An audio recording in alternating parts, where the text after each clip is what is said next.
ভারতে বাংলাদেশ হাইকমিশন ঘেরাও করার ঘোষণা দিয়েছে রাষ্ট্রীয় স্বয়ংসেবক সংঘ আরএসএস। পদযাত্রায় অংশ নেবে ছোট বড় আরও প্রায় ২০০ সংগঠন। সিভিল সোসাইটি অব দিল্লি নামের একটি সংগঠনের ব্যানারে তারা এই কর্মসূচি করবে বলে জানিয়েছে।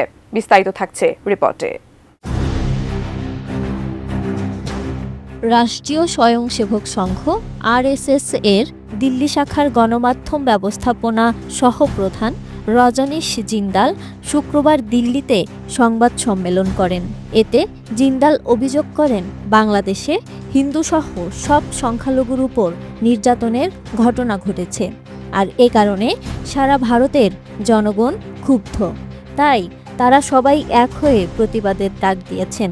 আন্তর্জাতিক মানবাধিকার দিবসের দিনই পালিত হবে তাদের এই ঘেরাও কর্মসূচি। ডিজাইন, এলিগেন্স, বিউটি, সেরা পণ্য সবার জন্য জেভিকো। তিনি জানান, কর্মসূচিতে তাদের দেশের সাংস্কৃতিক ও ধর্মীয় সংগঠনের প্রতিনিধিরা অংশ নেবেন। বাংলাদেশ হাইকমিশনে পেশ করবেন স্মারকলিপি। একই সাথে স্মারকলিপি দেবেন জাতিসংঘের মানবাধিকার কমিশন, বিশ্ব স্বাস্থ্য সংস্থা, অ্যামনেস্টি ইন্টারন্যাশনাল ও এশিয়ান ডেভেলপমেন্ট ব্যাংকের কাছেও। বাংলাদেশে হিন্দুদের উপর অত্যাচার বন্ধে তাদের কাছে হস্তক্ষেপ চাইবেন সংগঠনগুলো। কিছুদিন আগে ভারতের ত্রিপুরা রাজ্যের উত্তর আগরতলায় বাংলাদেশের সহকারী হাইকমিশনে হামলা চালিয়েছিল হিন্দু সংঘর্ষ সমিতি। সব ঘটনা মিলিয়ে দুদেশের মাঝে চলছে কূটনৈতিক টানাপোড়েন।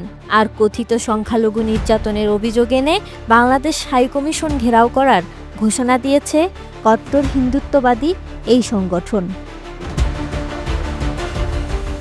এদিকে দ্বিপক্ষীয় সম্পর্ক নিয়ে ফরেন অফিস কনসালটেশনের বৈঠকে যোগ দিতে ভারতের পররাষ্ট্র সচিব বিক্রম মিশ্রি ঢাকা আসছেন।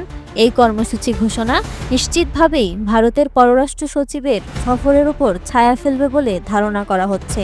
সূত্রের বরাতে গণমাধ্যম বলছে, বিক্রম মিশ্রির ঢাকা সফর স্ট্রাকচার হলেও ওই সফরের প্রধান উদ্দেশ্য সম্পর্ক স্বাভাবিক করে তোলার পাশাপাশি সংখ্যালঘু স্বার্থ ও তাদের নিরাপত্তা নিশ্চিত করা। কাজেই ভারত চাইবে না এমন কিছু হোক যা পরিস্থিতি ঘোলাটে করে তোলে এবং নতুন করে উত্তেজনা ছড়ায়।